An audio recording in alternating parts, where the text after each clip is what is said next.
Design చాలా బాగుంది. Dance చేశారు. నమస్తే ఫ్రెండ్స్, అందరూ ఎలా ఉన్నారు? మేము చాలా బాగున్నామండి. ఇదైతే సాటర్డే రోజు మార్నింగ్ వ్లాగ్ అండి. మా బాబు చూడండి అలాగే నిద్రపోతున్నాం. సరే అని వదిలేసి ఇక మేము ఫ్రెష్ అప్ అయ్యి వేడి నీళ్ళు తాగాము. Hi friends, good morning. నేనైతే ఇప్పుడు సేమియా ఉప్మా చేస్తున్నాను. సో ఎలా చేయాలని వచ్చేసి వేయించుకోవాలండి ఇవి. అండ్ ఓకేనా. ఇప్పుడు నెక్స్ట్ వచ్చేసి ఆయిల్ పోస్తున్నాను అండి. ఎక్కువ ఆయిల్ పోసుకోవద్దు, ఓన్లీ హాఫ్ ఆయిల్ మనకి. నూనె అయితే మనకైతే కాగిపోయిందండి.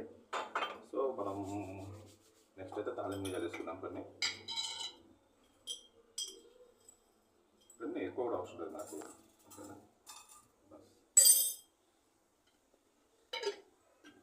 సేమ్ టైం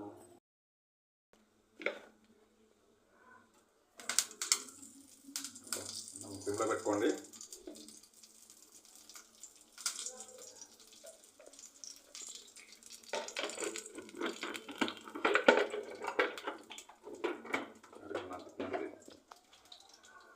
అండ్ ఇంకోటి, కరివేపాకు తింటే కళ్ళకి చాలా మంచిదండి. ఓకేనా. కరివేపాకు మంచిగా తినాలి. ఓకేనా. కరివేపాకు తింటే పక్కన పెట్టవద్దు. కరివేపాకు తింటే చాలా మంచిది. సో ఖచ్చితంగా కరివేపాకు తినాలి, హెల్త్కి చాలా మంచిది. ఓకేనా. నెక్స్ట్ కరివేపాకు కూడా మనకి అయిపోయిందండి. సో మనకు వాటర్ పోసేసుకుంటున్నాను.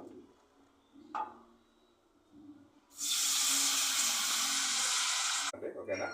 అండ్ ఇంకోటి, పల్లీలు అయితే లేవండి. ఓకేనా. ఇది సింపుల్గా చేస్తున్నాను, పల్లీలు అయితే లేవు. సో నార్మల్ మనకి చాయ్ కావాలి కాబట్టి నేను ఓకేనా. ఎక్కువ వేసుకోకండి. ఓకేనా. కొంచెం వేసుకుంటే చాలు. నీళ్ళైతే బాగా మరిగిపోయినాయండి. ఓకేనా. నెక్స్ట్ మనం సేమ్ వేసేసుకుందాం అయ్యా. ఓకేనా. సేమ్ వేసేస్తున్నాను.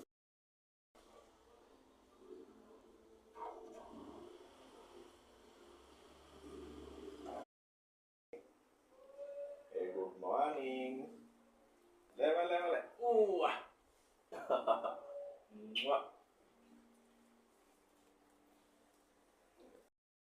సేమ్ ఎక్కువ నువ్వు ఫ్రెష్ అప్ అయినానుకో సేమ్ ఎక్కువ లేదా.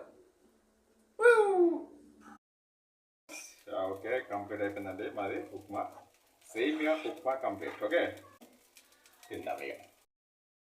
నైస్, చాలా బాగుంది.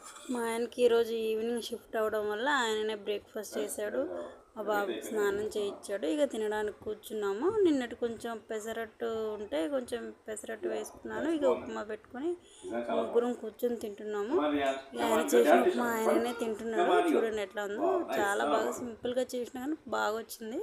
చాలా బాగా కుక్ చేశాడు మా ఆయన. అందులో నేను చాలా లక్కీ. ఇక మా వాడు కూడా చాలా బాగా తింటున్నాడు. ఇక నేనైతే ఇంకా బట్టలు ఉతుక్కొని నేను ఆరేసేసానండి. ఈరోజు ఎండ అయితే చాలా బాగానే వచ్చింది. ఇక లంచ్కి నేను బియ్యం కడిగి పెట్టేశాను. మా బాబుకి అయితే నేను ఫుడ్ ప్రిపేర్ చేస్తున్నాను. లంచ్కి వెజిటేబుల్ రైసే చేస్తున్నానండి. చారు కూడా చేసి పక్కన పెట్టాను. నేను కొంచెం టమాటాలు తీసుకున్నాను, జీలకర్ర. ఇక వెజిటేబుల్స్ అంటే కొంచెం ఆలు ఉంది అండ్ కాలీఫ్లవర్ ఉందండి. అదే తీసుకుందామని కట్ చేసి వాష్ చేసేసి అన్నీ పెట్టేశాను. సో ఇదైతే సింపుల్గా ఉంటుంది. ప్లస్ దీనిలో మనం కర్డ్ యాడ్ చేసుకోవచ్చు, రసం ఉంటే రసము, చారు ఇలాంటివి యాడ్ చేసుకొని డైరెక్ట్గా తినిపించవచ్చు. సో డైరెక్ట్గా కర్రీస్ అయితే తినరు కదా పిల్లలు. సో అలానే నేను ఇది ప్రిఫర్ చేస్తాను మ్యాక్సిమము.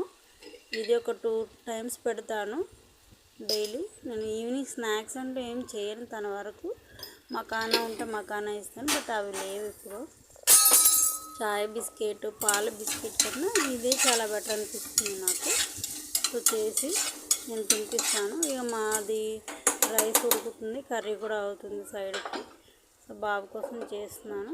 బాబు అప్పటికి స్నానం చేసి బ్రేక్ఫాస్ట్ చేసి మంచిగా ఆడుకుంటున్నాడు. కొంచెం టైం కుక్ చేస్తున్నాను వెజిటేబుల్స్. సో నేను కొంచెం అయితే రాగి పిండి తీసుకున్నాను, ఒక 2 spoons. చాలా బాగుంటుంది. ఇలా కూడా ట్రై చేయొచ్చు మనము. వెజిటేబుల్స్లో రాగి పిండి యాడ్ చేసుకొని ఇక మంచిగా వేగింది రాగి పిండి. పచ్చివాసన అంతా పోయేలాగా వేయించుకున్నాను. సో వాటర్ పోసేసి ఎగ్జాక్ట్ 4 విజిల్స్ పెట్టానండి. పర్ఫెక్ట్గా రైస్ కుక్ అవుతుంది. ఇక మూత పెట్టేసాను. ఇక 4 విజిల్స్ పెట్టేశానండి డైరెక్ట్గా. ఇక డైరెక్ట్ అయితే వచ్చేసింది. 4 విజిల్స్ కంప్లీట్ అయిపోయాయి. నేను ఇక ఓపెన్ చేసి ఇక బాబు తినిపిద్దామని అప్పటికి 12:31 అవుతుంది. లంచ్ టైం అవుతుంది. సో రెడీ అయిపోయింది రియాన్స్ ఫుడ్ అయితే. సో చూడండి ఎలా వచ్చిందో. పర్ఫెక్ట్ కుక్ అయింది. సో స్మాష్ అలాంటివి అయితే నేను చేయనండి. నేను ఇప్పుడు 2 years అవుతుంది కదా, 2 years కంప్లీట్ అవుతుంది. సో డైరెక్ట్గా ఇలానే పెట్టేస్తాను. చారు అయితే కొంచెం చేసాను పక్కన, అది పెట్టేసేయచ్చు. ఇక తినిపించాను, ఆడుకుంటున్నాడు. ఇక మా ఆయన ఉన్నాడు కదండి, మంచిగా ఆడుకుంటారు ఇద్దరు. నేనైతే ఇంక వేరే పనులు చేసుకుంటూ ఉంటాను. ఇక వీళ్ళని షూట్ చేసుకుంటూ ఒక క్లిప్పు పని వేరే పని చేసుకుంటూ అలాగా నేను రోజంతా స్పెండ్ చేస్తూ ఉంటాను. ఇక లంచ్ అయితే ప్రిపేర్ చేసేసానండి. మా హస్బెండ్ రెడీ అయిపోయారు. ఇక లంచ్ అయిపోయింది, తిన్నాడు. ఇక మా బాబు చూడండి టీవీ చూస్తూ టైం పాస్ చేస్తున్నాడు. మా హస్బెండ్ వెళ్ళిపోయిన తర్వాత ఇక నేనైతే బట్టలు మడతేస్తున్నానండి. 2 days నుంచి బాగా వర్షం రావడం వల్ల అలాగే ఉండిపోయాయి బట్టలు. ఎండలో వేసాను. ఎవరి బట్టలు వాళ్ళు మడత పెట్టేసి నేను ఇక షెల్ఫ్లో పెట్టేశానండి. అప్పటికి మా వాడైతే వెతుక్కుంటూ వచ్చేసాడు. ఇక నేను చేస్తాను మమ్మీ అనుకుంటూ వాడి బట్టలు తీసుకొని చేస్తున్నాడు పని. ఇలాగే మధ్యలోకి వస్తుంటాడండి. మా వీడియోస్ కనుక మీకు నచ్చితే సబ్స్క్రైబ్ చేసుకోండి, లైక్ చేయండి. Bye bye.